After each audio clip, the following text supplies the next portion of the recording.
Колокольчик зазвенел, когда Стивен Сигал вошел в придорожную закусочную Мэгги. В воздухе пахло кофе и беконом, в углу тихо спорили старики о бейсболе, а несколько дальнобойщиков лениво жевали у стойки. Стивен заказал бургер и черный кофе, устроившись в дальней кабинке. Он любил такие места, простые, спокойные, без лишнего шума. Но покой длился недолго. Дверь распахнулась, и внутрь шагнул великан, массивный мужчина в кожаном жилете с татуированной шеей и тяжелой челюстью. За ним втащились трое его людей. Его взгляд, холодный и хищный, скользнул по залу и остановился на Стивене. «Ты сидишь на моем месте», — прогремел он.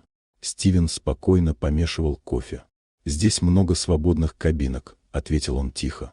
Гигант, представившийся Рейзером, сжал кулак и хлопнул по столу так, что чашка подпрыгнула. Смех его дружков слился с напряженным молчанием посетителей. Он схватил Стивена за воротник. «Свали, старик», — прорычал он. Стивен медленно поднял глаза. «Убери руку». Рейзер рванул сильнее, но Стивен неожиданно перехватил его запястье и так резко отвел в сторону, что тот согнулся от боли. Посетители ахнули. Спокойствие Стивена сменилось холодной угрозой. Все поняли, это не просто путешественник, а человек, который умеет драться. Рейзер зарычал и ударил, словно таран. Стивен шагнул в сторону, и кулак противника врезался в стойку, расколов ее. Грохот пронесся по залу. В ту же секунду Стивен отбросил гиганта назад, а когда трое его людей рванулись в атаку, каждый получил по-своему. Один перелетел через табуреты от удара в грудь, другой встретился лицом с музыкальным автоматом, третий оказался на полу, хватаясь за горло. Закусочная замерла. На ногах остался только Рейзер, тяжело дышащий, с кровью на костяшках. Он бросился снова, но Стивен двигался быстро и точно.